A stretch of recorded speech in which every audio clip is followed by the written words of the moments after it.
Jair Bolsonaro não deixou de ser preso porque o sistema teme sua figura mítica. Nada disso. Ele caiu porque, segundo o próprio relato dele, a Polícia Federal resolveu protagonizar um episódio de Faça Você Mesmo, edição crime. Sentou, pegou um ferro de solda, esquentou o brinquedinho e tentou abrir a própria tornozeleira eletrônica. Um ex-presidente da República, condenado por tentativa de golpe, montando uma microoficina clandestina na Canela. Se isso não é essência destilada do bolsonarismo, eu, eu realmente desisto de procurar. O homem que viveu berrando lei e ordem achou que podia fazer um test drive na desordem própria. Convocou vigília na porta do condomínio, transformou a rua em escudo humano e, na calada da madrugada, resolveu dar uma de Capitão Furacão do Cerrado, soltando a tornozeleira como se ninguém fosse notar o brilho da genialidade. E o mais curioso é que, no roteiro tragicômico desta ópera, parecia que até isso já estava ensaiado. A tal, a tal vigília, a movimentação, o suspense, tudo com direito à entrada especial do senador Flávio, o filho dele, como se fosse o produtor executivo desta novela de Lupin, porque no bolsonarismo até um improviso parece combinado. Só não combinaram com a tornozeleira, que não entrou no personagem. Por falar em vigília, a noite caía lenta sobre aquela praça, como se até o céu desconfiasse do que estava para acontecer.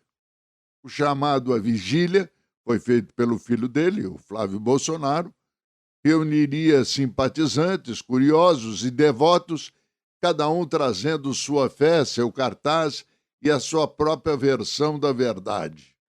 Os discursos seguiam o roteiro esperado, pastores exaltavam o presidente não, o ex-presidente, falavam em injustiça, perseguição e pediam que Deus olhasse pelo irmão Jair. Agora, atrás das grades, por ordem de Alexandre de Moraes.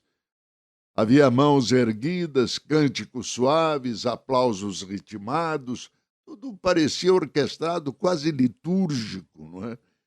Era uma forma para fazer com que as atenções bolsonaristas ficassem ligados àquele Messias. Foi então que Ismael Lopes subiu ao pequeno palanque, aquele palanque improvisado, disse ser pastor, voz firme, olhar direto, esses que não procuram permissão, apenas espaço. No início ninguém desconfiou, apenas mais um religioso para reforçar aquela comunhão. Mas o silêncio mudou de textura quando ele começou a falar. Sem hesitar, Ismael disse que Bolsonaro havia aberto 700 mil covas durante a pandemia. E a frase caiu sobre a vigília como uma pedra lançada num lago parado. Ondas de espanto se espalharam. Alguns tentaram abafá-lo com vaias, outros ficaram paralisados. Havia quem não soubesse se tapava os ouvidos ou os olhos.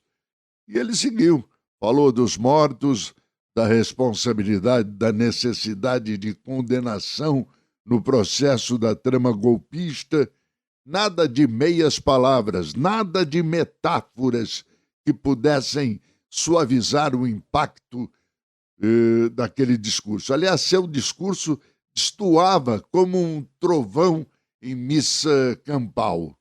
A vigília, antes uníssona, ganhou rachaduras. O próprio ar pareceu mudar, pesado, carregado, de um incômodo que ninguém queria admitir. Por alguns segundos, a praça deixou de ser território de devoção e se tornou território de disputa. Não apenas política, mas narrativa, espiritual, emocional. Quando Ismael foi retirado do microfone, a ordem voltou, mas não no mesmo clima. Algo tinha sido exposto, uma fissura invisível que nenhum hino de apoio conseguiu selar completamente. E assim, a noite seguiu, cânticos retornados, flagelos retomados, orações recomeçadas, mas entre cada palavra ecoava a lembrança de uma voz que, por alguns instantes, interrompeu o coro para lembrar que até em vigílias existe uma espécie de sombra e que nem toda fé aceita ser guiada em silêncio. Estou desarmando a tendinha.